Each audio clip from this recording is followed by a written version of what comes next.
What's going on? Dylan Graives here with WrestleRecap. I am once again going to be flying solo here on the Raw recap. I just got done recording the SmackDown recap as well. As I said in that one, John Graives is unable to be here as he's dealing with the fallout from tornado weather that we just had last night when we were supposed to be recording these. So, wish him the best. And, this is WrestleRecap. I feel like I said that already, though. But what I didn't say is that if you want to support WrestleRecap, you can like, share, and subscribe. You can comment down below. Tell us how we're doing. Send the positive vibes to John. And you can find us on Facebook. We are the WrestleRecap podcast. You can find us on X at WrestleRecapYT. Not a whole lot going on over there on either of those accounts right now. But hoping for some fan interaction in the future. Could be the near future. That's up to you. All that being said, though, let's get into this Raw recap. First thing we are shown is Io Sky arriving, followed by Lyra Valkyria. Then we're shown Gunther arriving and Jey Uso arriving. Over the course of, I believe it was Lyra and Jey arriving, we see that Liv Morgan and Finn Balor have gotten out of the same vehicle. Finn was in the driver's seat and Liv was in the passenger seat. I feel like that's just more hints of the goings-on around the Judgment Day. Sami Zayn comes out to start the show. He talks about the triple threat match at King and Queen of the Ring. And he says he's got two issues and wants to handle them both at the same time. He calls Gable a personal issue, and Bronson Reed is a business issue. Chad Gable interrupts, though, and Gable says he didn't manipulate Sami, he coached him. Sure. Gable says he's been way too nice to Sami, and too nice to the three clowns standing behind him. He calls Maxine a failure for being eliminated from Queen of the Ring. He calls Akira Tozawa a failure for doing 0% of the damage he was asked to do against Bronson Reed. And he calls Otis the biggest disappointment on the planet. Sami finally cuts in and asks Alpha Academy how much longer they're going to deal with Gable's crap. Gable says they've already rededicated themselves to him, and he says that he doesn't have to pin Sami in Saudi, but he's gonna pin Sami in Saudi. He's not just taking Sami's title, he's taking his soul. Sami says that Saudi is 5 days away, though, and they're scheduled for one-on-one action tonight. So with that being said, we get into the match. It is Sami Zayn versus Chad Gable with Alpha Academy at ringside, who all come into play during the match. Sami takes advantage early, and he clotheslines Gable out of the ring before Alpha Academy help Gable up, but Gable just shoves them all off as we go into a commercial break. When we come back, Gable's in control, and Sami dodges the diving headbutt to take control. The match goes back and forth at this point before Gable gets Sami on the second rope and distracts the referee, but Maxine can't bring herself to slap Sami. Sami lands 9 mounted punches in the corner before Gable rolls out of the ring, and Sami goes after him, but Gable uses Maxine as a shield to keep Sami from attacking. Gable takes control, though, upon re-entering the ring. Gable gets Sami on the bottom rope and distracts the referee again, but much like Maxine, Akira Tozawa wouldn't punch Sami either. Gable calls Maxine and Akira failures and throws them out of the match himself. He tells them to go backstage. Gable continues yelling at them, so Sami takes advantage and hits a blue thunderbomb for 2. Gable rolls out of the ring by Otis, though, and we get a QR code as we head into the commercial break. When we come back, Gable is in control. Gable hits a pair of German suplexes before Sammy then also hits a pair of Germans. Gable counters the third German suplex, but Sammy turns it into a Michinoku driver for 2. Gable counters the haluva kick by picking the leg for an ankle lock. But Sammy makes it to the bottom rope, causing Gable to have to break the hold. Gable throws Sammy out of the ring by Otis and distracts the referee again, but Otis won't hit Sammy either.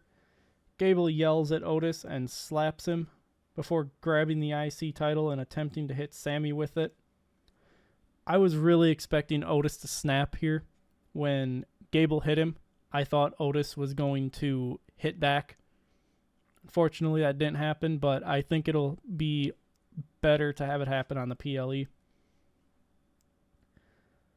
Sammy dodges the attempt of Gable hitting him with the IC title, and he hits an exploder into the corner.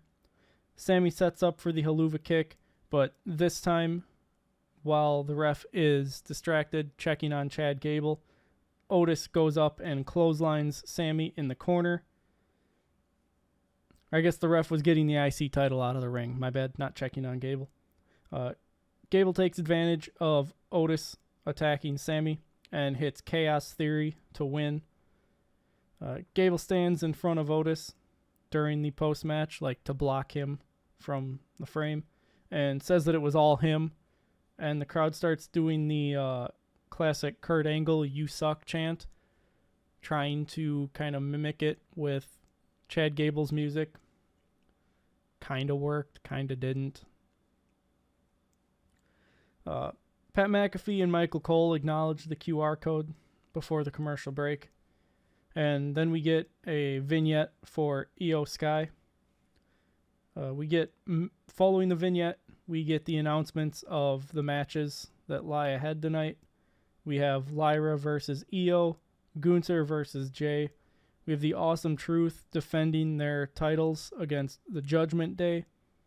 And we have a fatal 4-way tag match to determine the number 1 contenders for the women's tag team titles.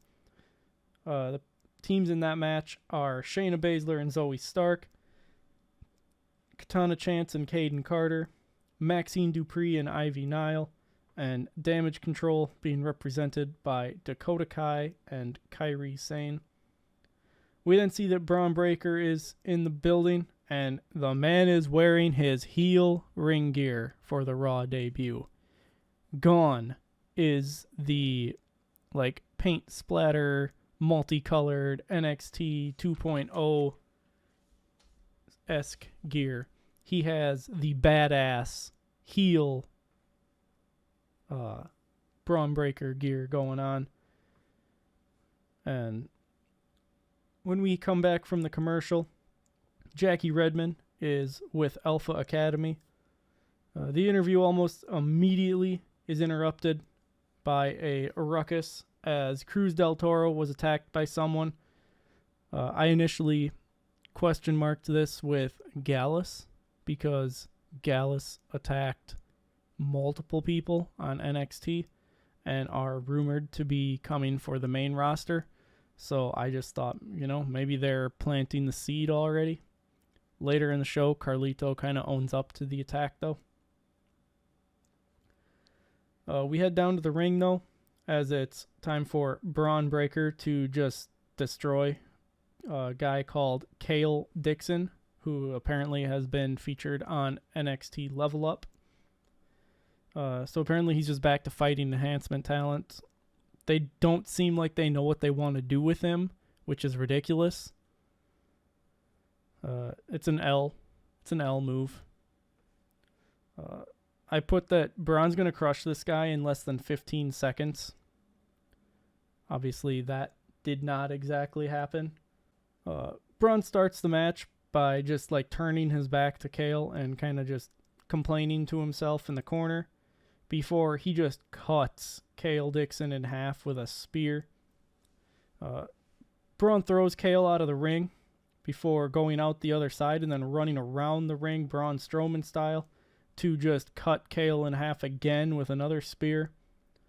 Braun drags Kale Dixon back into the ring by his hair before the ref calls off the match, saying that Kale can't compete no more, or he can't continue. The ref starts helping Kale Dixon up, and Braun Breaker starts running the ropes before he just obliterates Kale Dixon with a third spear. Braun goes to crush Kale outside the ring with the steel stairs, but officials come out and stop him.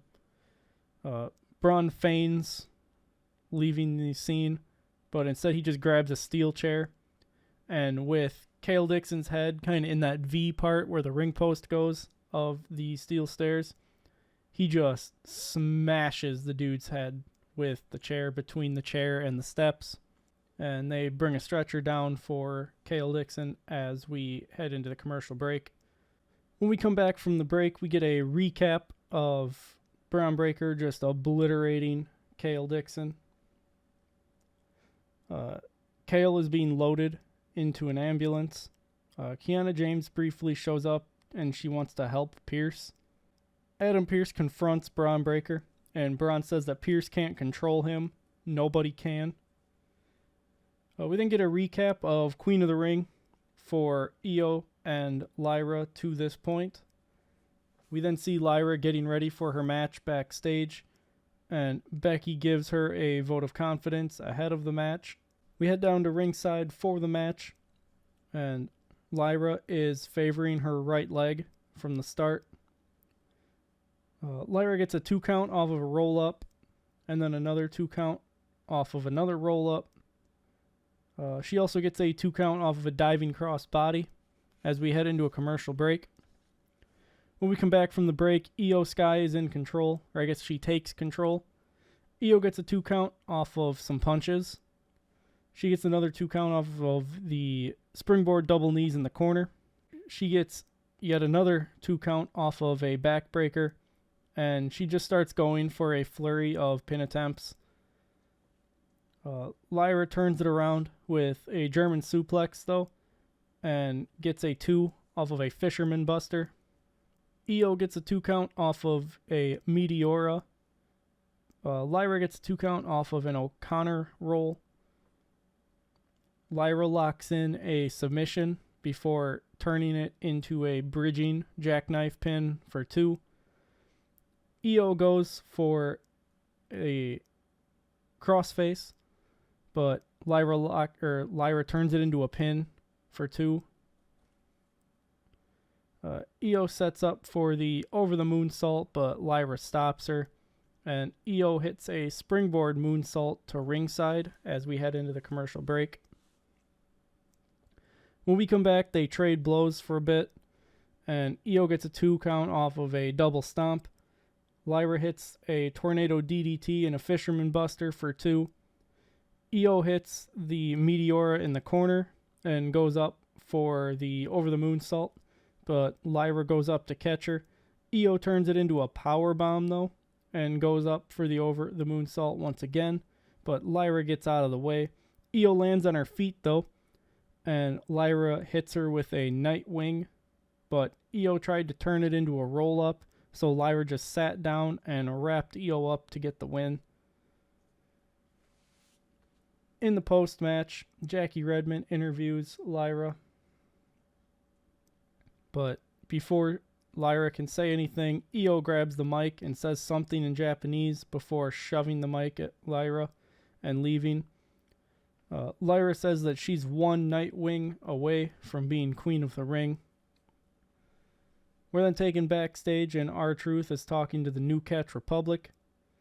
But as soon as Miz walks up, Pete Dunne and Tyler Bate take off. Truth says he was talking to Andre the Giant. Miz informs him that Andre is not alive. And then they both just kind of talk to, like they look up and talk to Andre kind of thing. We then see Kayla Braxton talking with Ilya Dragunov. Ilya puts over Jay before turning his attention to Gunther. However, Ricochet interrupts and tells Ilya that it's not over between them. Following this, Braun Breaker just spears Ricochet into some production crates to take us into a commercial break. When we come back, we get a recap of the attack for anybody who joined in the last 3 minutes. The officials are helping Ricochet, and then Pierce and Ilya just look incredibly angered. Like, I don't know what Ilya was doing with his hands and face, but I don't know. I don't have words for that. We then get a recap of the King of the Ring tournament so far for Gunther and Jay. Gunther cuts a pre-recorded promo on Jay. He says Jay might be the best showman, but he's the better wrestler. We get a flashback to Judgment Day becoming the number 1 contenders last week, and then we are in the Judgment Day's clubhouse.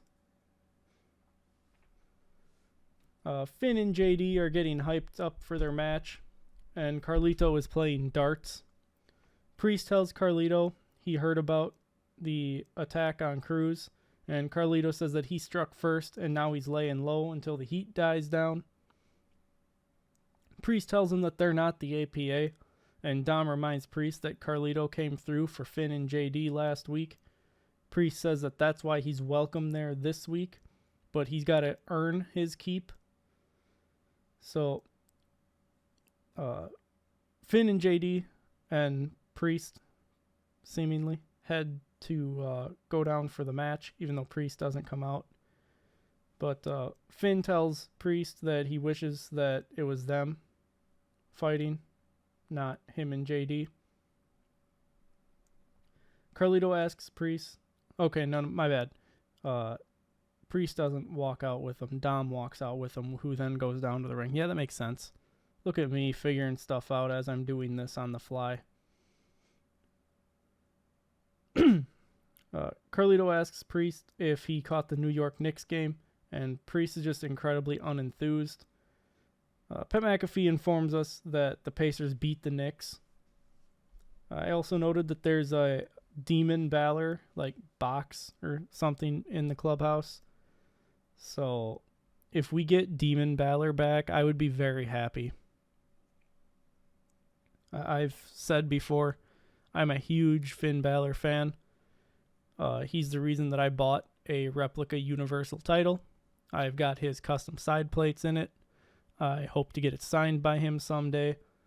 I've got a plaque from him becoming the number 1 contender winning his match to be in the match for the title. He deserves so much better than the mid-card status that he's been stuck in. We then are shown that Baron Corbin was at the PBA Championship before we see Shayna and Zoe getting ready for their match. We then see that Sonya Deville is back from injury, and Sonya wants to talk to Shayna and Zoe, but Shayna says they don't want what she's selling. We then head down to ringside, and it's time for the Judgment Day versus Awesome Truth. Miz and JD start the match, and JD takes control. Miz tags Truth in, and they hit a double team move on JD. Miz eventually tags back in and hits yes kicks in the corner. I say this because the camera caught R-Truth leading the yes chant with the arm motions, the pointer fingers up, doing yes, yes, yes. Any wrestling fan knows what I'm talking about. Miz rolls JD up for 2 before Dom distracts the ref while Balor can take a cheap shot on Miz. The Judgment Day are in control, and JD gets a near fall. Miz and JD clothesline each other, leading to a double down. Truth and Balor get the hot tag, though, and Truth hits 4 of the 5 moves of Doom, but Balor countered the 5-knuckle shuffle and rolls Truth up for 2. Miz and Truth hit stereo 5-knuckle shuffles, though, before Carlito tries to interfere. Miz takes out Carlito, and then he takes out Balor. Truth rolls up JD for 2. And then Truth hits the lie detector, but he only gets 2 because Carlito put JD's foot on the bottom rope. Dom tries to distract the ref so Carlito could attack Truth, but Strowman comes out. JD tells Carlito to take care of him, and Braun just throws Carlito to the side before chasing JD around the ring. And when JD rolls back into the ring, he gets hit by R-Truth with an AA to pick up the win. So Awesome Truth retains their titles. We're then taken backstage where Becky hypes up Lyra before the match. Lyra continues down the hallway where Liv Morgan is waiting, and Liv punches Lyra as payback for the quote-unquote sneak attack, I believe it was, is what she said, that she aided Becky in doing last week. And we then head into a commercial break. When we come back, Bronson Reed tells Sammy that he shouldn't be worried about Gable. He should be worried about him. When Bronson leaves, Otis shows up, and Sammy tells Otis he expects better from him. Otis apologizes, and Sammy tries talking Otis into ditching Gable. I marked down that I felt this story is going to come to its climax at the PLE. Becky Lynch comes out to the ring. Becky says that her and Liv have fought a lot, sometimes together, sometimes against each other, but Liv has never beat her. Becky says this is a new Liv Morgan, but Liv Morgan interrupts, and Liv says that she only cares about completing the Liv Morgan revenge tour. Becky mocks her for finally finding her purpose after only 10 years in the company. Becky talks about her purpose and how she's known her purpose since she was 15. Liv calls Becky the most selfish person in the company. The crowd tries to do like a real light what chant when Liv is talking. And Liv says that they can't hear her because their heads are up Becky's ass. I thought that line was very on point. Liv says that she'll sit on top of the division. And Becky says that she came here for a fight, so they should fight right now. Liv feigns entering the ring and says she's going to do the smart thing and wait till Saturday when the title is on the line. We're then taken back to the Judgment Day clubhouse, and Priest wants answers for the loss. Priest grills Carlito over it, and Dom says that he thought JD was in charge of handling Braun. JD says he warned him last week and was in a match this week, so he doesn't know what else Dom wants from him. Priest says that it's an easy fix and instructs JD to go to Adam Pearce and request a match against Braun Strowman. Priest says he doesn't even recognize them anymore before walking out. Dakota Kai and Kairi Sane then come out for their match before we head into the commercial break.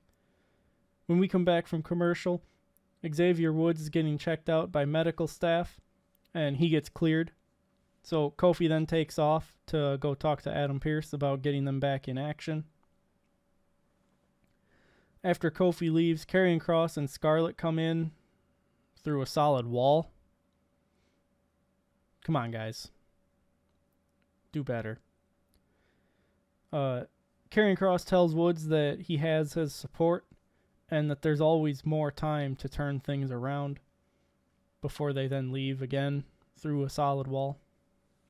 We're taken back to ringside as it's now time for the Fatal 4-Way Tag Match. I am so sick of Fatal 4-Way Tag Matches. You guys, we just keep getting these on every single show.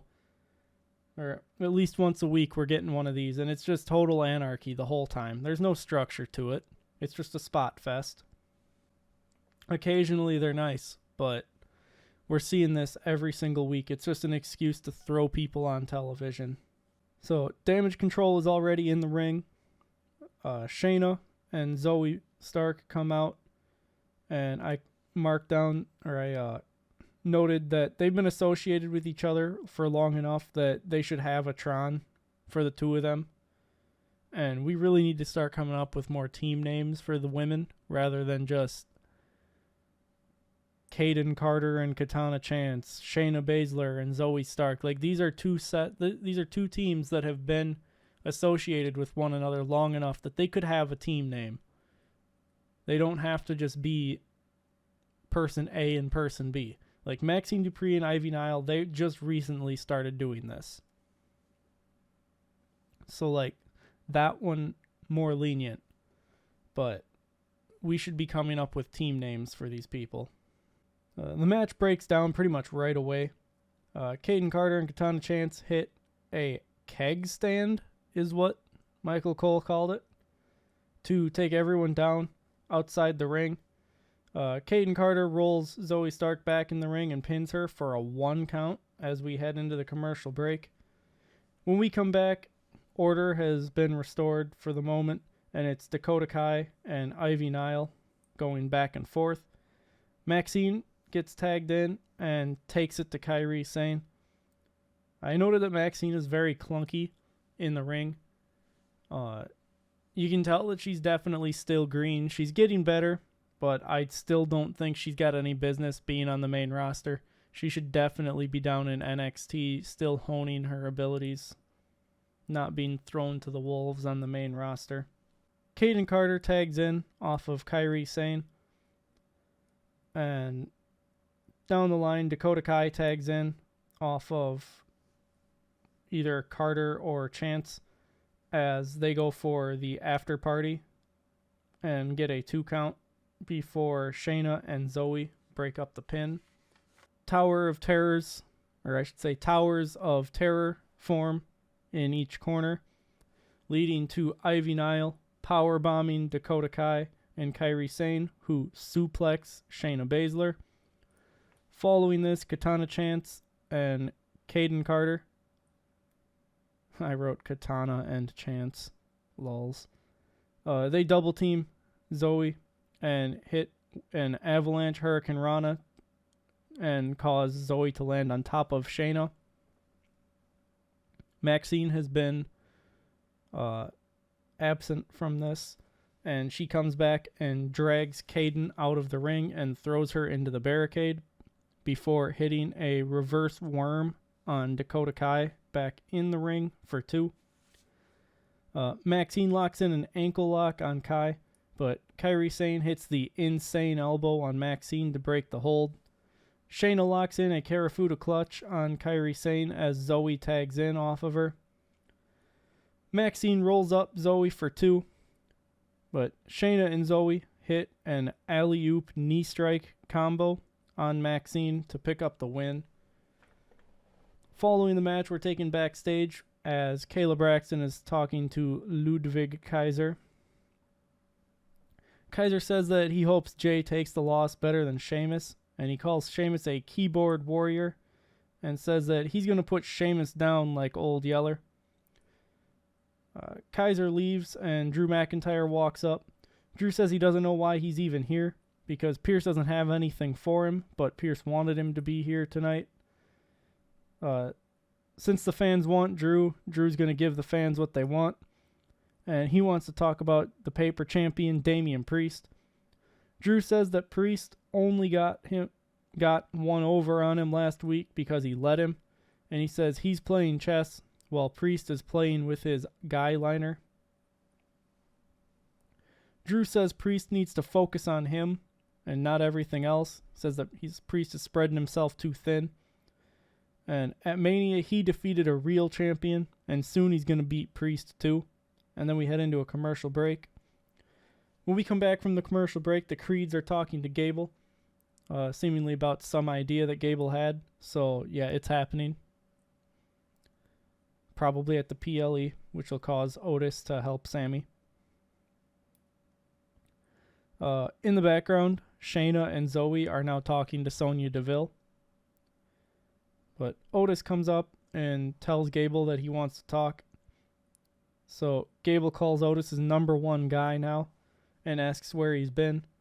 Otis says that he went to apologize to Sammy and first Gable is like appalled, but then he spins it and takes it as a strategic move and asks if Otis is ready for Saudi, because Chad's already got his passport and plane ticket and everything lined up, because they're going to go there and they are going to win his IC title together.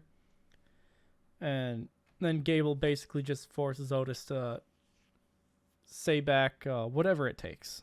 Following this, Jay cuts a promo on Gunther, and the camera stays with him as he just kind of like awkwardly walks through the backstage area to Gorilla. Jay asks them to hit his music, and Pat McAfee splooges himself. I noted that the Wyatt Six are going to have their work cut out for them, because the Fireflies have joined the Yeeter of Worlds. Michael Cole calls it Mun J Night Raw. And Gunther's music cuts off Jay's music seemingly a little earlier than it was supposed to. I don't know. Maybe it was just me. And we head into a commercial break after Gunther makes his way to the ring. When we come back, the match gets underway, and it's a back and forth start before Jay takes control. Jay goes up top, but Gunther dodges and takes control for himself. Gunther begins targeting Jay's right shoulder and arm. Gunther throws Jay into the timekeeper's area and rolls back into the ring to take us into a commercial break. When we come back, Gunther is still in control, and he's targeting the arm. Gunther goes up, but Jay catches him and tries to superplex Gunther, but Gunther locks in a Kimura lock on Jay up on the top rope. Jay escapes the lock with an avalanche Samoan drop, though. Jay hits a diving crossbody for 2. Jay then starts just eating chops and trying to throw some left elbows, but his selling of the injured arm was very good. I did want to praise that. I usually say that I usually make comments like Jay's really good until the bell rings, you know, stuff that a lot of people echo. But his selling of the injured right arm, where he just had it like limp following him around, I thought that was very well done. Jay hits a super kick for 2 to take control back, but Gunther takes it right back with a massive drop kick, followed by a power bomb for 2. Gunther locks in an arm bar on Jay, but Jay rolls out of it and goes for a spear, but he just eats a boot instead. Gunther locks in the sleeper hold, but Jay rolls through and turns it into a pin, forcing Gunther to release the hold. Gunther ends up hitting a splash from the top rope for 2. Gunther gets 2 off of a ripcord lariat, and Gunther starts just repeatedly chopping Jay down, who tries to do something by just slapping Gunther back, and he just gets more chops for his efforts. Jay spears Gunther into the ref and hits the Uso splash, but he only gets a 2 count. And Gunther ends up causing Jay to pass out with a modified sleeper hold to win the match and move on to the King of the Ring finals this Saturday in Jeddah, Saudi Arabia. All in all, I thought it was a decent show. The Raws get kind of long for me with how long it takes me to actually effectively watch it, process it, take notes on it. 3-hour show becomes a 5+ hour ordeal. But I choose to do this. So, and we're going to keep doing it because I enjoy this part of it. I enjoy the talking about it. Hopefully we can get to a point where we get a sustainable audience and we can start interacting with viewers. But that concludes the Raw recap. Once again, I've been Dylan Graives, flying solo.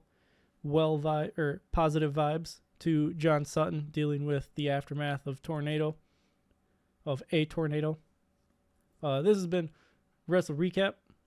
You can, if you want to support WrestleRecap, you can like, share, and subscribe. You can comment down below and tell us how we're doing. You can tell me how badly I just screwed up those last few lines, because I'm not going to take the time to re-record that and splice it. You can find us on Facebook. We are the Wrestle Recap Podcast. You can find us on X at WrestleRecapYT. And until next time, stay safe, take care of each other, and goodbye.